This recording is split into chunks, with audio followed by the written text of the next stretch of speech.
ये खुद का मन ही हमारा साथ नहीं देता है। कितनी आसानी से हम ये कह देते हैं ना कि उसकी वजह से मेरा मूड खराब है।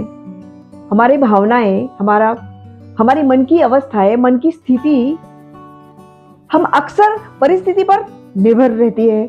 हमें अक्सर दूसरों को ब्लेम करते रहते हैं कि इसी की वजह से मेरा मूड खराब है। हमारे मन का कंट्रोल, हमारे इमोशंस का कंट्रोल, मतलब हमारा जो चीजें हमारे कंट्रोल में होनी चाहिए वो कोई और कंट्रोल कर रहा है। ये कितनी अजीब बात है ना। जब मन हमारा होता है, जब विचार हमारे होते हैं, मन की स्थिति हमारी होती है, तो ये परिस्थिति पर कैसे निर्भर हो सकती है।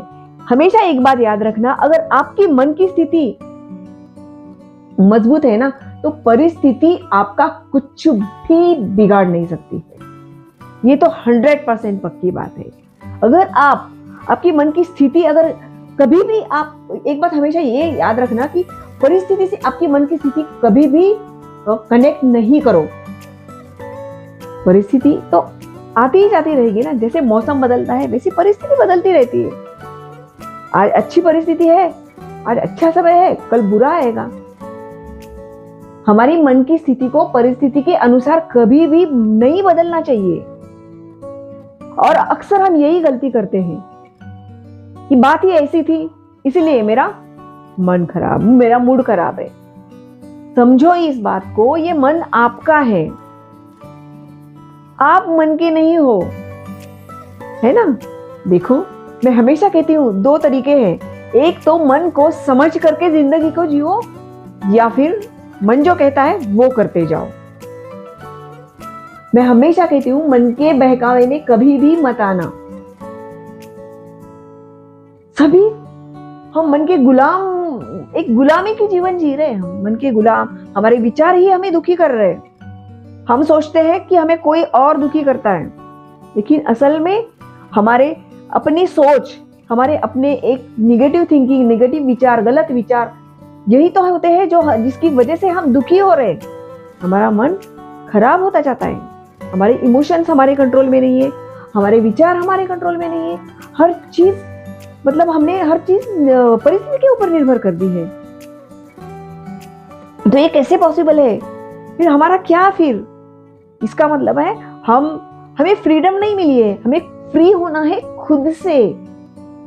जब तक हम फ्री नहीं होंगे खुद से, तब तक हम फंसे ही रहेंगे। मुश्किलें आती ही रहेगी। जिंदगी में मुश्किलें तो तमाम है, वो तो आती ही जाती रहेगी। और एक बात और याद रखना, जितनी बड़ी मुश्किल होगी, जितनी बड़ी समस्याएं होगी, आपकी कामयाबी भी उतनी ही बड़ी होगी।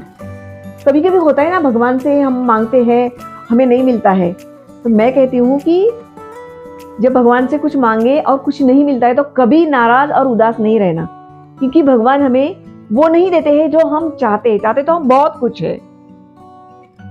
भगवान हमें वो चीज देते हैं जिसके लिए हम बने हैं, जिसके लिए हम जो चीज के लिए हम बने हैं, जिसके लिए हम डिजर्व करते हैं। तो कभी नाराज नहीं होना। और अक्सर हम यही शिकायतें करते रहते हैं कि जब परिस्थिति मेरे अनुसार हो सब कुछ, ये कैसे पॉसिबल है? जो चीज हमारे कंट्रोल में है ही नहीं, तो उसके लिए बार बार हम क्यों सोचते हैं? वो हम क्या गलती करते हैं? जो सोचना चाहिए वो नहीं सोचते हैं, और जो नहीं सोचना चाहिए वही सोचते हैं। देखो, अंदर का जो भी कंट्रोल है ना, वो तो कंप्लीटली हमारे हाथ में है। हाँ, लोग क्या सोचते हैं ये तो हम नहीं सोच सकते ना, ये तो उनकी प्रॉब्लम है। लेकिन हाँ, हम खुद के लिए तो कम से कम अच्छा सोचना चाहिए ना। देखो, इस दुनिया में अगर दुख का सबसे बड़ा अगर कोई कारण है तो वो 2 बातें हैं। तो एक तो ये कि मैं, और दूसरी मेरा। जब तक इस मैं और मेरेपन से हम फ्री नहीं होंगे, हम इसे छुटकारा नहीं पाएंगे, तब तक जिंदगी में हम कभी भी जिंदगी के मायने को हम समझ नहीं पाएंगे, और जिंदगी को हम अच्छी तरीके से, जो एक वे ऑफ लिविंग है, जो मतलब जीवन जीने का जो सही तरीका है, वो हम कभी समझ नहीं पाएंगे। तो उम्मीद करती हूँ कि आज के ये वीडियो आपको, ये जानकारी अच्छी लगी होगी। मैं मिलूंगी आपको नेक्स्ट वीडियो में। अगर ये जानकारी आपको अच्छी लगी होगी तो इसको शेयर ज़रूर करना, और अगर आप चैनल पे नए हो तो इसको लाइक, कमेंट और शेयर